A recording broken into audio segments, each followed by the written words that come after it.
Welcome to the Rachel Varga podcast. I'm your host, Rachel Varga, double board certified aesthetic nurse specialist since 2011 with over 20,000 rejuvenation procedures performed. I'm an international clinical trainer for other physicians and nurses as well, celebrity skin expert, having been featured on some of the world's top proactive aging podcasts, and much, much more. Learn more at rachelvarga.ca and enjoy today's episode.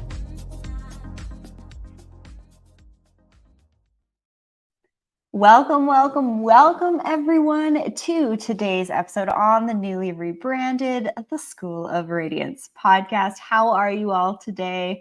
Today we are discussing how to stimulate hair growth and hair restoration tips with the hair restoration surgeon to the stars. He's actually done something for me too. Dr. Alan J Bauman. Let me tell you a little bit about him. Dr. Alan Bauman, MD, is a hair transplant surgery specialist in Boca Raton, and he's actually super close to me. I don't know why we're doing this live, but we will be doing another one live when I go and get something done, actually in his clinic, and has over 28 years of experience in the medical field. He received his medical doctorate degree from New York Medical College in Valhalla, New York, and had internship and residency training in surgery at Beth Israel Medical Center and Mount Sinai Medical Center in Manhattan before specializing in hair transplant surgery and the treatment of hair loss, including primary androgenic alopecia or hereditary male or female pattern hair loss. He is affiliated with Boca Raton Regional Hospital. Dr. Bauman came to national prominence in 2006 for his role in pioneering eyelash implants at the world's first International Society of Hair Restoration Surgery live surgery workshop for hair loss for eyelash transplantation in Torrance, California. Dr. Bauman has been credited with pioneering low-level laser frequency for hair loss, minimally invasive follicular unit extraction, hair transplants, PRP platelet-rich plasma, prostaglandin analogs for hair growth like bimetroplast, hair loss genetic tests, and live surgery webcasts.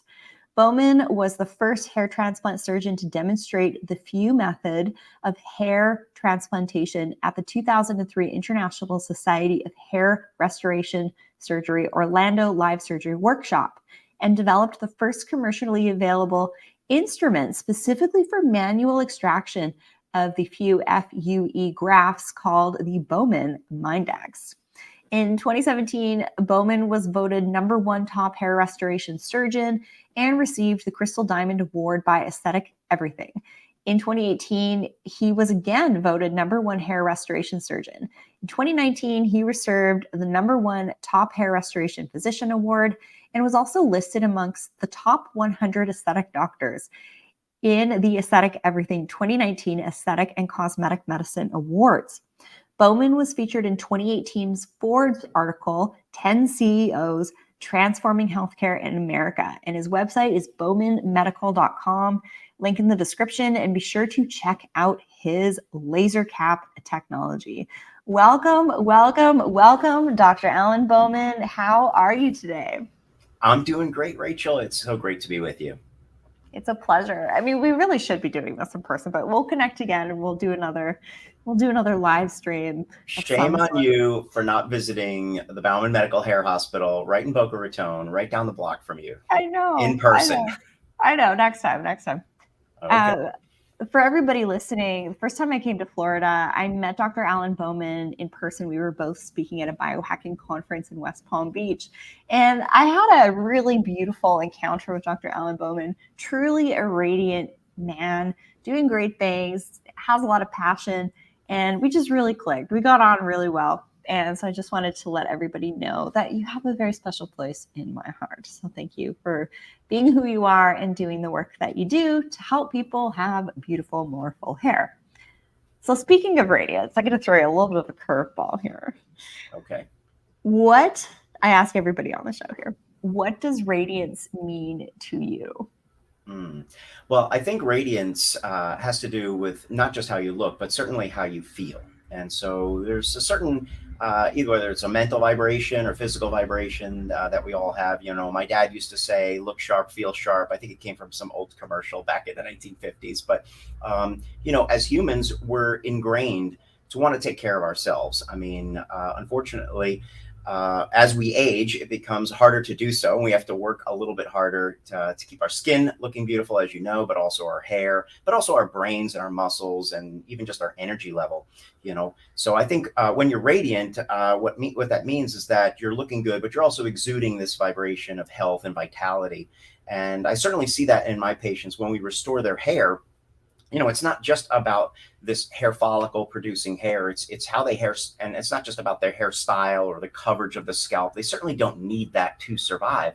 But when someone who's lost their hair then regains their hair, it makes an immense change potentially in their personality and certainly their outlook on life. And so I've been blessed to be a hair restoration physician for over 25 years. And, you know, every single day we're super excited to see those results in our patients and to find out how it changed their lives and so forth. But it takes me back to the original days when I first learned about hair restoration and plastic surgery in general, to see what a change you could make in someone's radiance, right?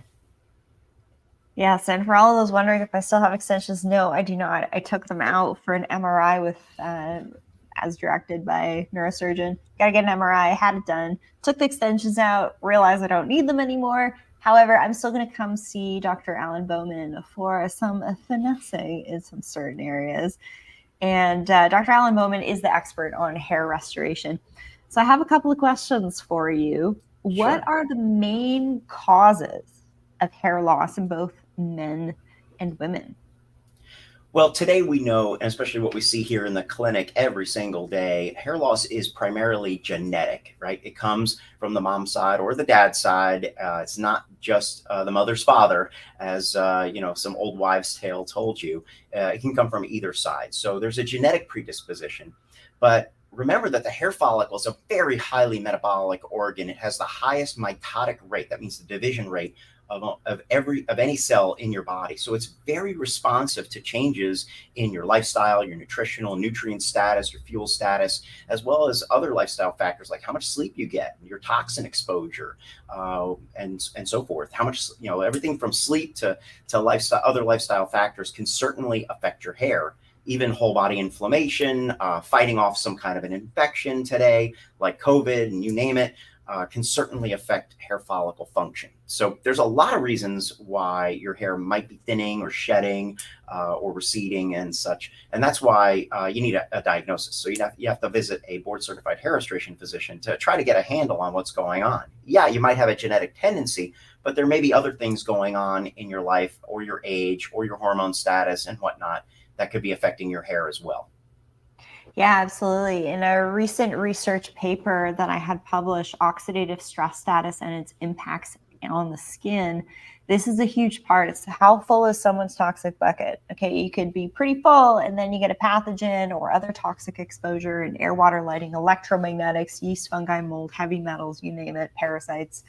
And it can tip that bucket over. And some of the things that you'll see is redness to the skin, puffiness to the eyes, darkness to the eyes, hyperpigmentation, acne, accelerated aging, and hair loss.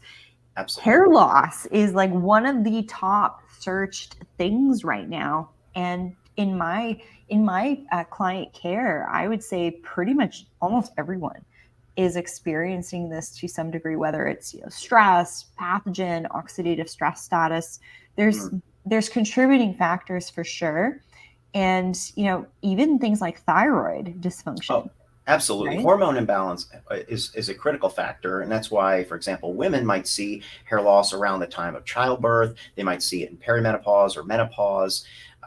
If they do have a thyroid issue, obviously, we're trying to diagnose and evaluate that. In fact, it's so common today, and about 50% of my patients are women, that we've added a functional medicine department to the practice. And so I have functional medicine practitioner here in the practice. His team is a group of three. I call them the three amigos, to take a look at these patients, because the hair follicle is like a canary in the coal mine.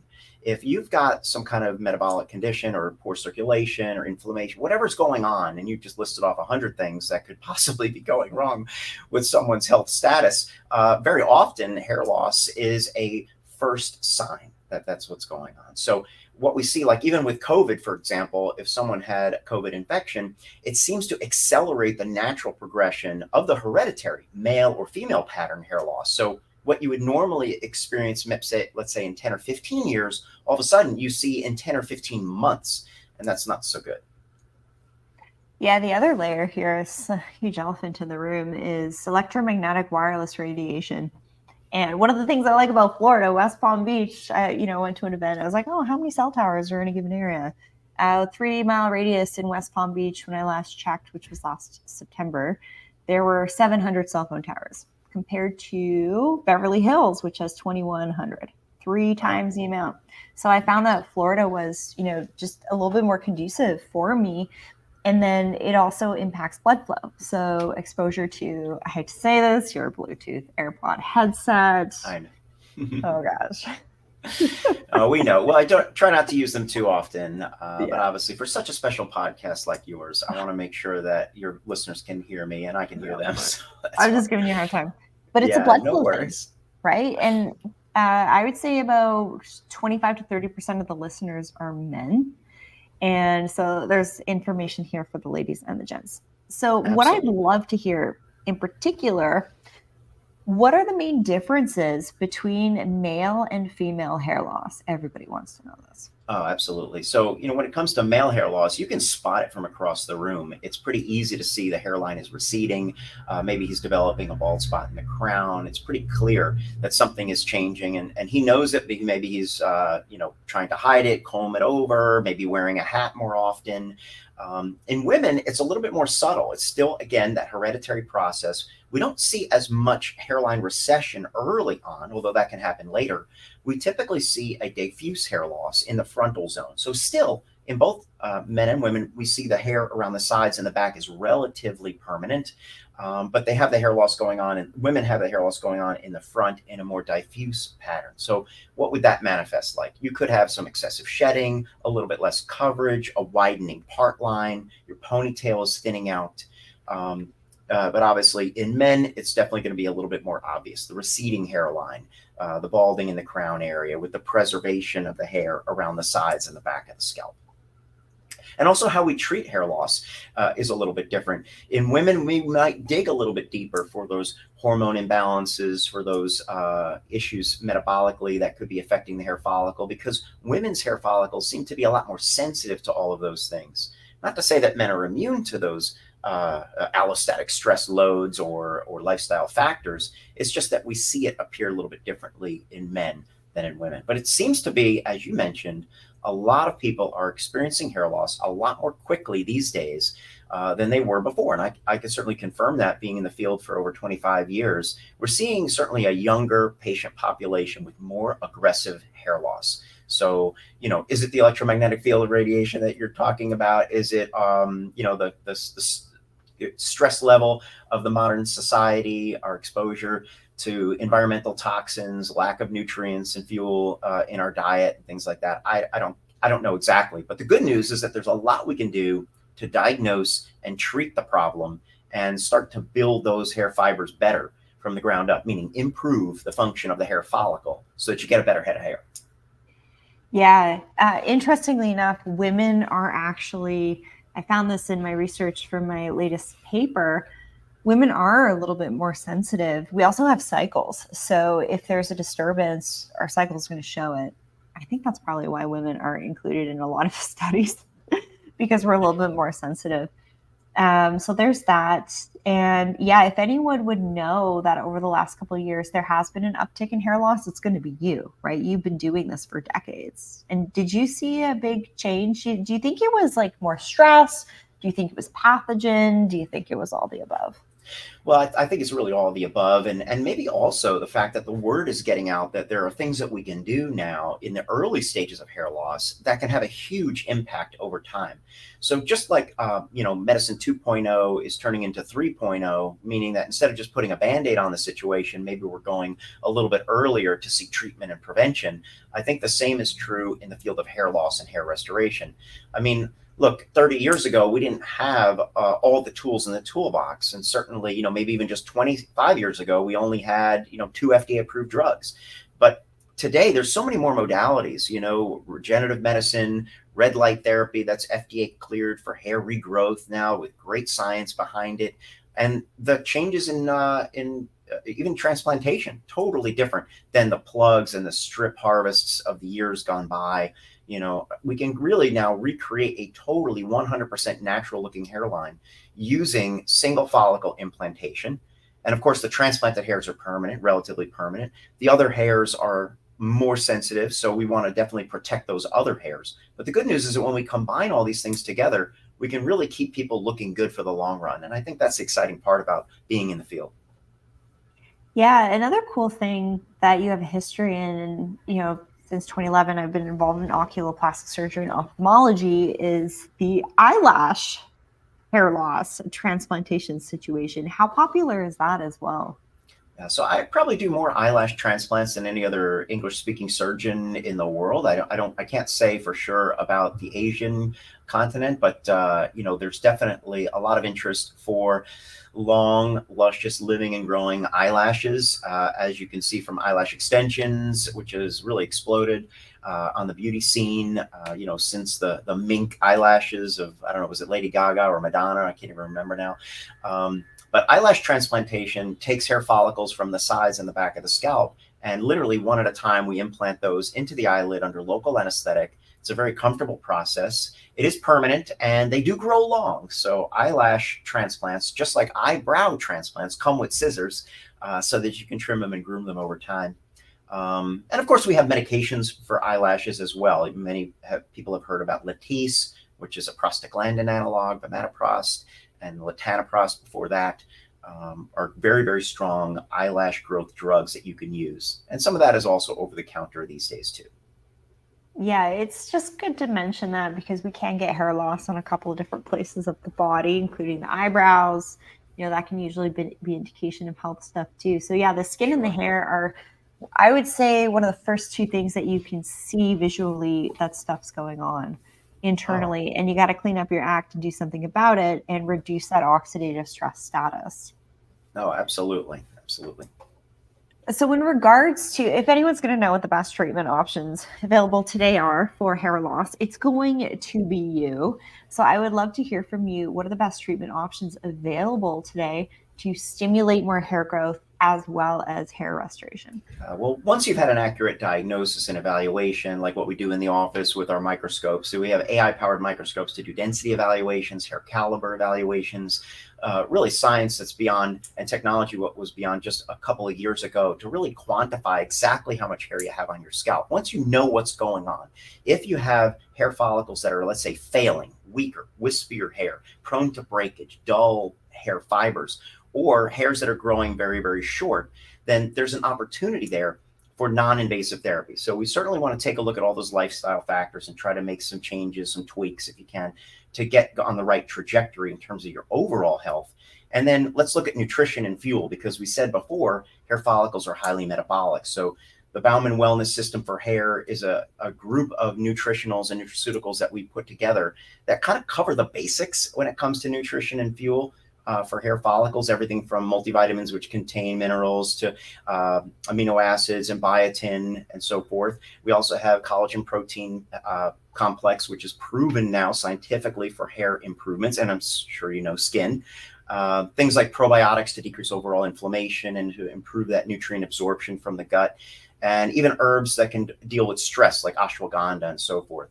And making sure that the scalp is healthy, right? So if you have inflammation, itching, flaking, oily, or some other condition that makes your scalp inflamed, we definitely want to take care of that. And that's where my certified trichologist comes into play. We can take a look at the scalp, apply what we call a scalp makeover, which is basically a scientific process that goes into the evaluation, the diagnosis, and then the treatment of whatever is ailing your scalp specifically. Because we got to get that scalp healthy if we're going to try to grow good hair. And then once we progress further, then we can look at pharmaceutical interventions. And so minoxidil, which was, the OG, the original Rogaine, is now available not just topically for both men and women, but is an off-label treatment orally. So you could take a minoxidil capsule or tablet and get some pretty spectacular hair growth effects from that. Just you want to be careful in terms of dosing strategy.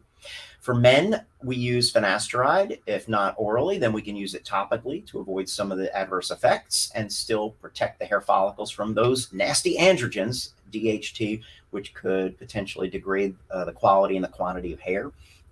We can also use non-chemical therapies, like you mentioned before, red light therapy, low-level laser light. And we have some great devices like the Turbo Laser Cap, which is a portable, at-home, 5-minute treatment device that is amazingly powerful and has great coverage compared to most of the other devices that are out there on the market. In fact, it covers from the temples all the way through to the occipital zone. And patients can use that not only for healing after transplants, but for hair growth long-term. And then there's the regenerative medicine stuff too. So, I mean, you experienced the TED at the Biohacking conference. We streamed your treatment live to the masses. I was a model to like thousands of people. It was really fun. You were, yeah, tens of thousands actually tuned in to see the first applications of the TED broadcast live on the internet. And the TED is transepidermal delivery. For folks that don't know, it's the use of growth factors and peptides specifically through the skin without the use of a needle. So that's like very, very popular, right? No needles, no trauma, no drama, as we say. And then other therapies in the office like PRP, platelet-rich plasma, exosome therapy, PDO, polydioxanone. There's a huge laundry list of things that we can do to try to influence your existing hair follicles to be better. And, what's right for you? Obviously, that's where the diagnosis and the consultation process comes into play. And that's why it takes about an hour here in the office or from your home or phone virtually to try to figure out what's going on at the level of the scalp and see what we can do to help. Yeah, it was really great meeting you and your team. You have a lovely team of practitioners working alongside you. And honestly, when I look at the medical aesthetics, plastic surgery, dermatology world, and I talk about this in my paper, it's super important to include the functional side of things and take a look at that oxidative stress status. So you're doing it, and this is what I hope to see more of. And I teach a lot of practitioners behind the scenes, all that stuff. So the TED technology is really cool. Having had a chance to receive it, totally painless. There's no downtime with it too. So it's technology, essentially laser technology. And actually, I remember mentioning this to you that I have an at-home tool that uses sonophoresis to actually push peptides deeper into the skin, which is a similar type of technology. It's just for the skin. It's not for the hair. So if you have any questions about that, I actually do a demo with that tech in my advanced dermal rolling protocol in my skin camps, which is very exciting. In regards when you do the dermal rolling, do you use, is it microneedling? Yeah, the dermal rolling is microneedling. Yeah. And so we have those microneedles specifically for the scalp too, that we have created. So yeah, very, very common to use microneedling, whether it be in conjunction with PRP or as an at-home kit called the Preppy Suite that we have, that enables people to actually apply those really powerful growth factors and serums for hair regrowth. And there's a lot of good science behind that. I mean, if you've struggled with microneedling for the scalp, for sure. Yeah, I hear you. There's a boatload of research on that, and it's not new. It's been out there for over 10 years. Comparisons between minoxidil alone on the scalp versus minoxidil plus microneedling, you can get a very, very powerful effect from adding microneedling. And so we have some very, very specific tools that we recommend for that, so that you don't hurt yourself, essentially, or do more damage to the hair or scalp. Yeah, you know what? When I think about the scalp, I think about the scalp simply being an extension of your skin. And actually last March, I did a huge detox. I went super alkaline. I detoxed out yeast, fungi, parasites, mold, the gamut. And I started to notice massive shifts in my hair, skin, and nails. tons of baby hair started coming in. My nails grow like weeds, which isn't great because I play guitar. And the detoxing is super key. But yes, I agree with you. The scalp care is so important. And so once I started to look after my scalp like an extension of my hair, I started to notice that things were getting a lot better, less irritation. Dairy, sugar, gluten, and stress are definitely things that contribute to scalp irritation that I can experience, as well as what my clients say too. However, Absolutely. incorporating your technologies are super key, like the dermal rolling for the skin at home, and then doing things like microneedling for hair restoration with teams like yours that actually know what they're doing is the key part. Because I feel like a lot of people in the in-clinic world with microneedling, they don't necessarily, there's going to be people that are better than others. So if you're considering doing anything hair growth stimulation wise, Dr. Alan Bauman is the guy to go to. There's no question. Well, and also, for those who are in the aesthetic industry, my trichologist does a lot of that teaching. My trichologist and my in-house esthetician, both beauty professionals, have been doing these training classes for professional microneedling of the scalp. So they go through all of that. In fact, they actually had a live webinar last night in conjunction with Candela, and it was attended by over 1,000 people. So pretty interesting in the beauty industry, but getting the right information, when to microneedle and when not to, getting the right diagnosis, getting the right follow-ups, getting the right technique, the correct device obviously is critical. So yeah, a lot of interest in the beauty industry. And as you say, we used to say, treat the scalp like skin because it is. Yep, it's an extension of it for sure. Yeah. But what I'm getting at is to, when you're considering doing these things, is to actually go to people who really know what they're doing. Yeah. Because you can get a lazy laser technician or someone that does kind of like a half done, hair restoration, microneedling thing. So there's definitely quality in practitioners out there. Hey? I mean, that's true in any field. I mean, even in hair transplantation, I was just speaking to another professional who has a local doctor, actually a local nurse practitioner, who brings in a team to do hair transplants just once a month. And so if you're doing hair transplants once a month, you're never, ever going to get the skill. You're never going to get your routine down to be able to take care of patients in an exceptional way. It's just impossible. You'll never get to the level of care of someone who's a full-time board certified physician. It's just impossible. You'll never jump up that learning curve. And so, you just have to, it's buyer beware out there. The patients need to do their homework and, not jump at the closest clinic for these kinds of treatments. It's just not that well known out there. Or the best Groupon, right? Let's also talk about that. Oh my God. Yeah, that's the last. Yeah, the hair growth restoration gimmicks that I see all the time, whether it's at-home laser technology, it's products, supplements, one of the biggest quote unquote hair supplement products is, not doing so hot right now because of reformulation stuff and quality issues. So, you want to do things that are backed by research and from clinics and practitioners that really specialize in this stuff, for sure. Bowman Institute. Okay. I'm really interested. You mentioned a couple of different tests. And before we started recording, you're like, oh, we should totally do this test on you. So tell us some of the tests that your staff do on your patients to give insights as to how long someone's hair could grow, what's going on with the hair, because the hair can tell us a lot about the internal situation of the body. No, absolutely. And as we've mentioned, the hair follicle is a very strong barometer for your general health and wellness. And let's just call it toxic or allostatic load, the stress load on your body. So if the hair follicles are failing, we need to know we need to look at the scalp first and see exactly what's happening.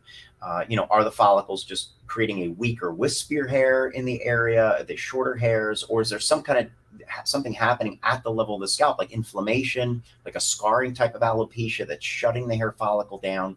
And so by looking with microscopes, loupes, or a handheld microscope like the HairCam Pro is very, very helpful. And some of the new technologies today, like we have devices that we provide to our hair coaches that essentially you're able to take a picture of the scalp.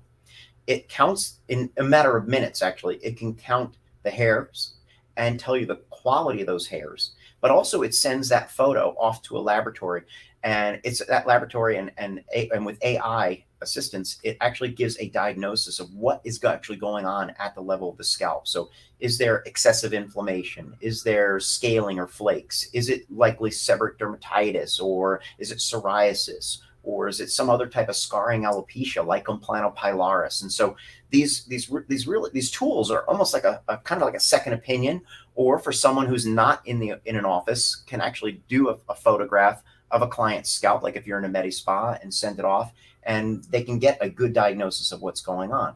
But there's so many other tests. There's genetic testing to look at metabolic pathways that specifically impact hair and hair loss. And also that helps us design a personalized precision medicine type of treatment, meaning that we can gear our medical therapies specifically to those metabolic pathways, so that we get the best possible result in the least amount of time. So we're not like reiterating and watching how things are going. So those are tests that are like physical, right at the level of the scalp and such. But obviously, if we need to do blood work, we can do that. If it's cortisol testing, saliva and such, all those biomarkers are really, really important. If we need to track sleep, we can use an Oura ring. There's a lot of things that can go on when it comes to like looking at overall body health. But also the scalp analysis can be taken even further. We can look at sebum production. We can look at what's the pH level at the scalp. We can look at whether the scalp is dry. We can look at it under blue light for microorganism dysregulation and the microbiome of the scalp at the same time.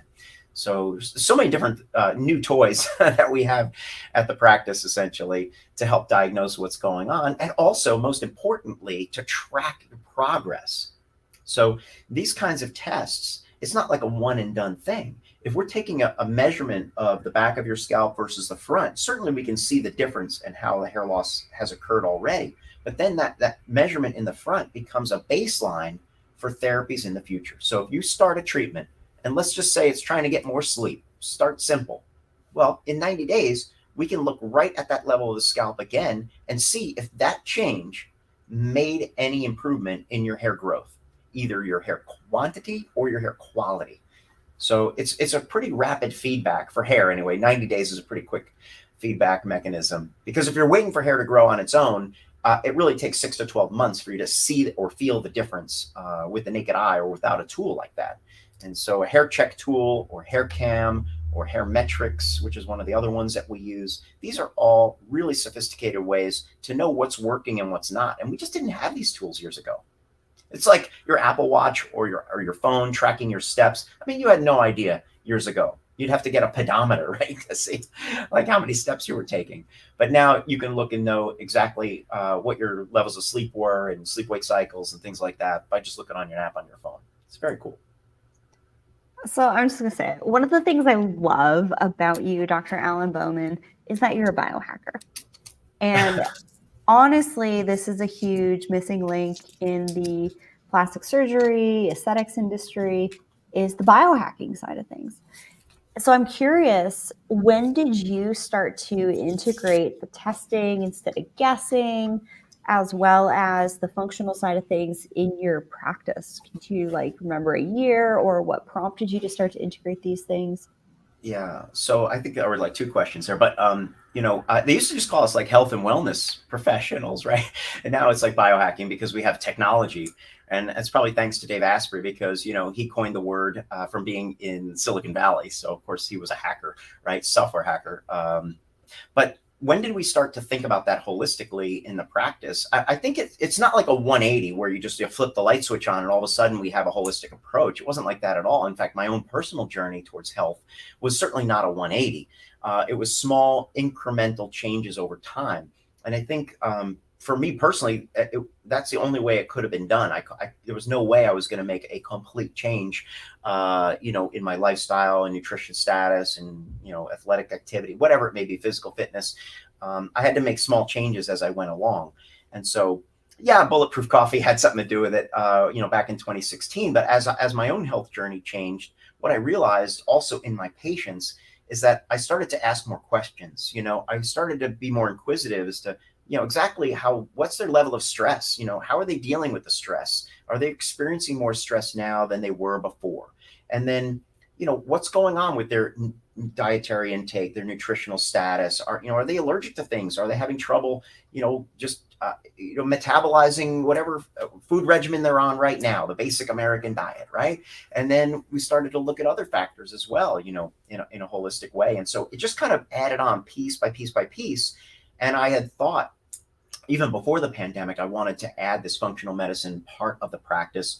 And so I was lucky enough to find Joe, and I brought him in to the practice, and he's been doing great with our patients. It's so amazing, not just to have another nurse practitioner, because now I have two, but to have somebody really taking a good close look at all the biomarkers and the lifestyle factors and everything else that we can do. Because once we start to alter those, we call that Bauman performance, by the way. Once we start to alter those small things, then everything starts to kind of fall into place, and it becomes much easier to grow the hair.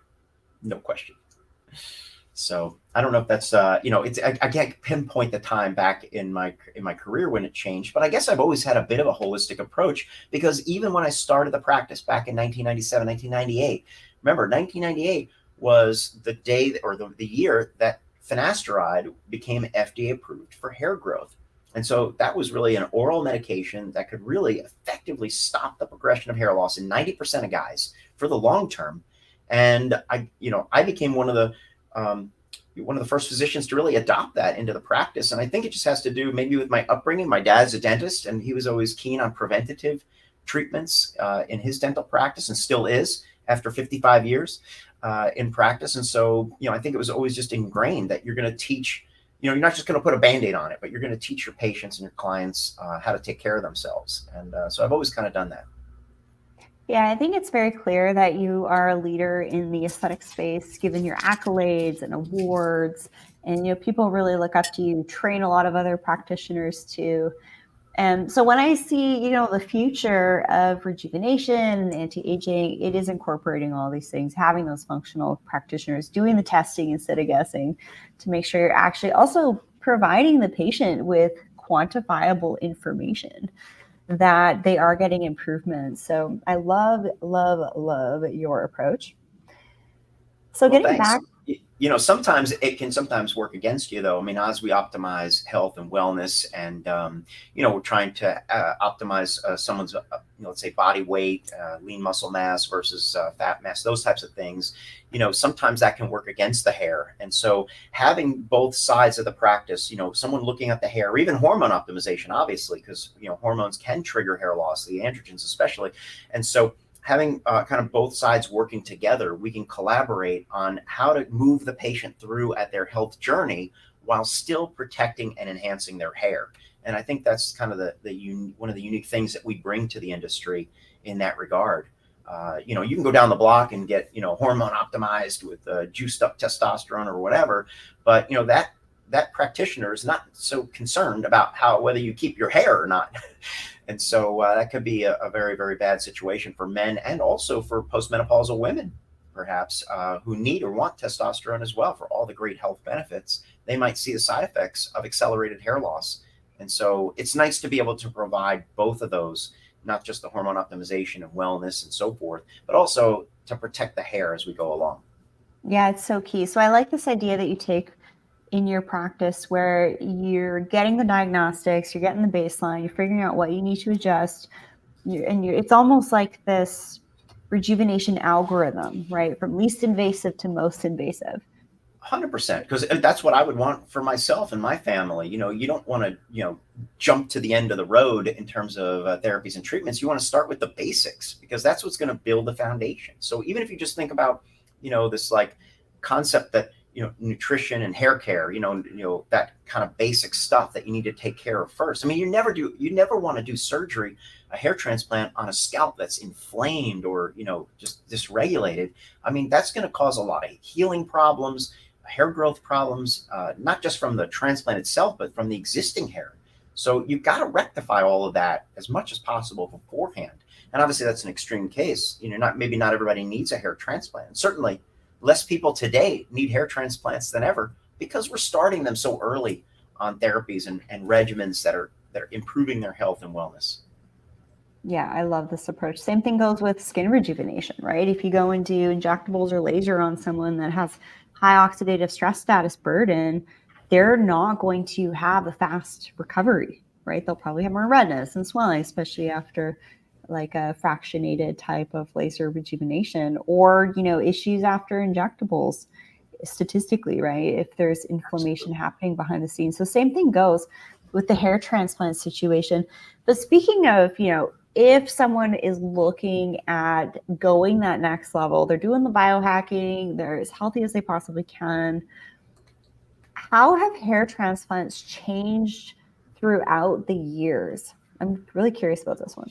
Yeah, well, you know, after 2.5 decades, I can tell you they've changed a lot. Way back when, you know, before even I got into the field, we were talking about plugs. That were big punches of skin that were taken from the back of the scalp and implanted into the thinning or the balding areas. The Barbie doll hair. It is, you know, the Barbie season of Barbie. So I guess we could talk about Barbie doll hair. But obviously that wasn't so natural looking. And then the treatments that I was trained in back in the 1990s was called the strip harvesting, or follicular unit transplantation, where we took a strip and then dissected that into grafts before implantation. But today we do follicular unit extraction, and that's individual harvesting of grafts with instruments that are smaller than the diameter of a ballpoint pen tip. So very, very tiny, less than a millimeter instrument using microscopic magnification. So we have surgical telescopes that we use, loupes, to look at the follicle, hair angle, orientation, and direction, to then extract those follicles or groups of follicles one at a time. So what that does is it basically eliminates an old telltale linear scar, and I'm sure you've seen them. Everybody has. Guys who have had old transplants, they shave their head. You see that old scar back there. It looks like a big smiley face. You know, there's none of that anymore. There's no prolonged downtime where you have to stay out of the gym for weeks on end or deal with stitches or the risk of a wound infection. Today, those areas that we harvest from heal within a matter of days. So within 4 to 6 days, it's completely healed. The grafts are implanted in a special way, artistically, using an artistic hairline design. And the angle, the orientation, the position of the grafts are critical to getting it to look natural and not, as we say, turkey transplanted. Meaning, you know, you don't want to end up with a straight across hairline with hair growing out like perpendicularly from the skin. There's artistry to this. And so creating something that's natural and artistic, that's what the technology enables us to do. But the technology enables us to move a lot of hair around in a relatively short period of time. So we can restore a hairline typically in a day or so. If we're talking about 2 separate zones, maybe it would take 2 procedures to do the job. My dad, who was totally bald, obviously he needed more than that. He needed about 8,000 grafts to get the job done over several sessions a couple of years ago, many years ago.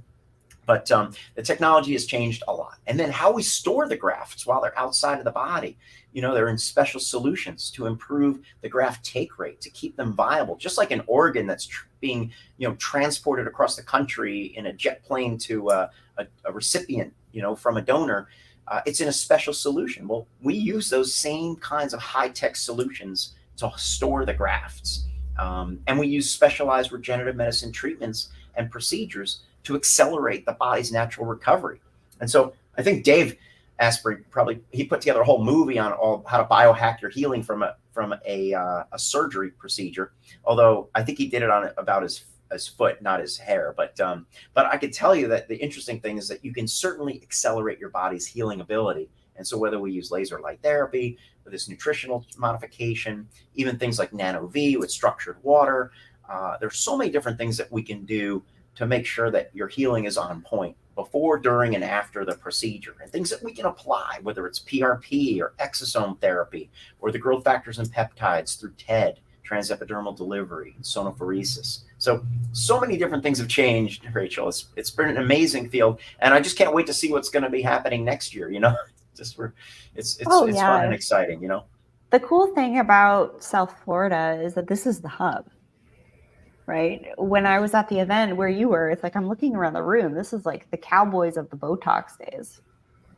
Everyone's putting their heads together, looking at making products better, the protocols better. So yeah, it's that stuff is pretty popular down here in a lot of longevity clinics and aesthetics clinics. Oh, well, absolutely, absolutely. I mean, I think we're seeing more people obviously moving into the state, coming in from out of town, physicians moving in from other locations around the country. for whatever reasons, as you can imagine, to come to Florida. And the conferences are just amazing, whether it's, Live Durham, South Beach They're all Symposium, here some now. other ones. These are all great events. And obviously, of course, the biohacking event that we were at, there's another biohacking event in Miami that's coming up this next month. So, there's just a lot of action. And of course, Dave's event was here in Orlando, next year Dallas, but probably back in Florida after that. So a lot of interest in South Florida. It is a vital hub of rejuvenation. And, maybe that's why Ponce de Leon decided to come and visit, looking for that fountain of youth. You know it. All right, Dr. Alan Bauman, I know you have an appointment after this, so I don't want to keep you. Do you have any closing words or just kind of like additional gems to share with our listeners for hair growth and hair restoration tips? Yeah, I guess, in kind of to conclude all of these different things that we talked about today, which, as you said, go from least invasive to more invasive. The most important thing is that if you're someone out there struggling with hair thinning or hair breakage, you're noticing more shedding in the shower or in your brush, your ponytail is shrinking, or you're seeing more of your forehead, meaning, less of your hairline, or more scalp shining through. The good news is that there's a lot that we can do to stop that progression. But the most important thing is to take early action. And so from wherever you are, as we mentioned before, about 50% of my patients come in from out of town, and usually their visit starts with a virtual consultation or an in-person consultation. So from your home or phone, you can come to baumanmedical.com and connect with us there. First of all, there's thousands of pages of information that I've written over the past 25 years. I think we've kept every single one. So you could search it up, information on hair loss and hair restoration there. But most importantly, you can connect with me and my team. Even if it's just with a hair loss question, you can always just go to baumanmedical.com/ask and ask a question, and I'll get back to you, either through my team or myself. Personally, I'll reach out. But it really starts with that early intervention. So get that evaluation, either virtually or in person. Let's get some measurements going. Let's take a look at what you've been doing, either right or wrong. Let's tweak the regimen. We'll give you a much better care than Cloud Pharmacy, and a lot better care than your dermatologist who comes and throws a bottle of Rogaine at you and sends you on your way.